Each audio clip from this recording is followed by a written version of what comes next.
opposition, Keir Starmer. Thank you, Mr. Speaker. Can I join with the Prime Minister in his comments about the dreadful case of Carrick? Mr. Speaker, it's 3 minutes past 12. If somebody phones 999 now because they have chest pains and fear it might be a heart attack, when would the Prime Minister expect an ambulance to arrive? Mr. Speaker, it's absolutely right that people can rely on the emergency services when they need them, and that's why we're rapidly implementing measures to improve the delivery of ambulance times and indeed urgent and emergency care. But I'd say to the honourable gentleman, if he cares about ensuring that patients get access to life-saving emergency care when they need it, why won't he support our minimum safety legislation? Mr. Speaker, the Prime Minister can deflect all he likes, but for the person suffering from chest pains, the clock started ticking straight away. Every minute counts. That's why the government says an ambulance should be there in 18 minutes. In that case, it would mean just about 20 past 12.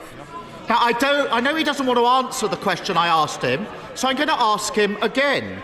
When will that ambulance arrive? Mr.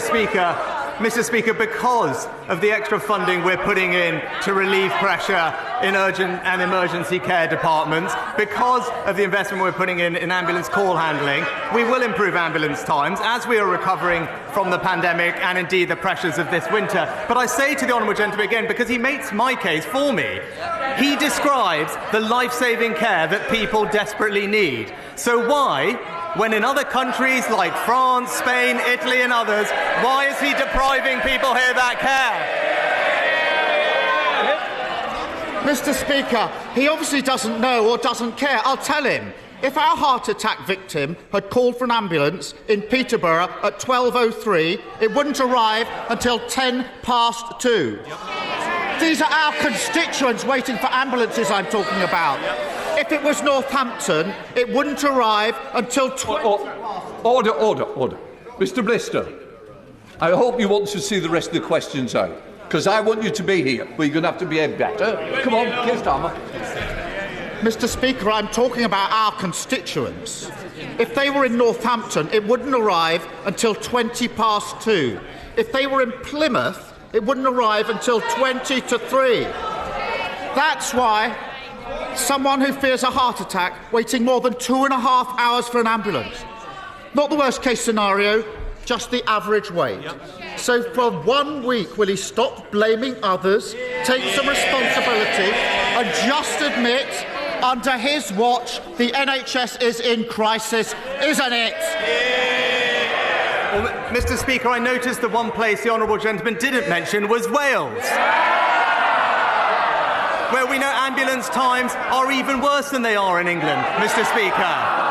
No, and the reason that is the case, because this is not about politics. This is about the fact that the NHS in Scotland, in Wales, in England is dealing with unprecedented challenges, recovering from COVID, dealing with a very virulent and early flu season, and everyone is doing their best to bring those wait times down. But again, I'll ask him, if he believes so much in improving ambulance wait times, why won't he support our minimum safety legislation? Mr. Speaker, he won't answer any questions and he won't take any responsibility. By 1 o'clock, our heart attack victim is in a bad way. Sweaty, dizzy, chest tightening. This is a heart attack and they're shouting, this is your constituents. By that time, they should be getting treatment. But an hour after they've called 999, they're still lying there, waiting, listening to the clock tick. How does he think they feel knowing an ambulance could be still hours away?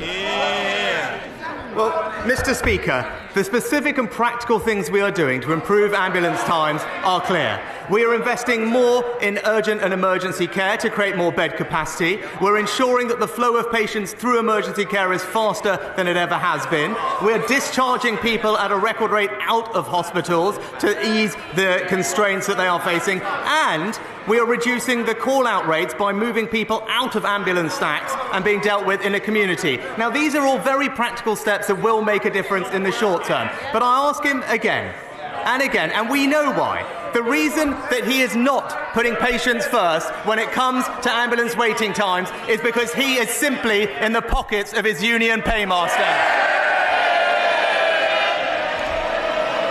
Mr. Speaker, this isn't hypothetical. This is real life. Stephanie from Plymouth was battling cancer when she collapsed at home. Her mum rang 999, desperate for help. She only lived a couple of miles from the hospital, but they couldn't prioritise her. She was 26 when she died, waiting for that ambulance. A young woman whose life was ended far too soon. And I said, Dad, I can't even fathom that pain. So, on behalf of Stephanie and her family, will you stop the excuses, stop shifting the blame, stop the political games, and simply tell us when will he sort out these delays and get back to the 18-minute wait? Mr. Speaker, of course Stephanie's case is a tragedy. Of course, people are working as hard as they can to ensure people get the care they need. But he talks about political games. He is a living example of playing political games when it comes to people's healthcare. I've already mentioned what's been going on in Wales. Is he confident in the Labour-run Wales NHS that nobody is suffering right now? Of course they are, Mr. Speaker, because the NHS everywhere is under pressure. What we should be doing is supporting those doctors and nurses to make the changes that we are doing to bring the care to those people. But I'll ask him this. If he is so concerned about making sure that the Stephanies of the future get the cares they need, why is he denying those families the guarantee of emergency life-saving care? So that's his answer to Stephanie's family. Deflect, blame others, never take responsibility. Just like last week, he won't say when he's going to deliver the basic minimum service levels people need.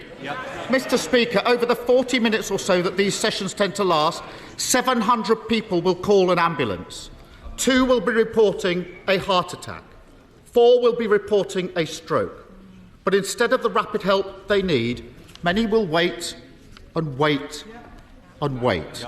So if he won't answer any questions, will he at least apologise for the lethal chaos under his watch? Mr. Speaker, he asks about the minimum safety levels. We will deliver them as soon as we can pass them. Why won't he vote for them, first of all? But, Mr. Speaker, we are delivering on the people's priorities. As we've seen this week, the honourable gentleman will just say anything if the politics suits him. It's as simple as that. He will break promises left, right and centre. He promised to nationalise public services. He promised to have a second referendum. He promised to defend the mass migration of the EU. And now we're apparently led to believe that he... Order. I expect the front bench just to keep a little quiet, because if they don't, there's somewhere else for them to shout their noise. Prime Minister. Mr. Speaker, if we are going to deliver for the British people, people need to have strong convictions. But when it comes to the honourable gentleman, he isn't just for the free movement of people, he's also got the free movement of principles.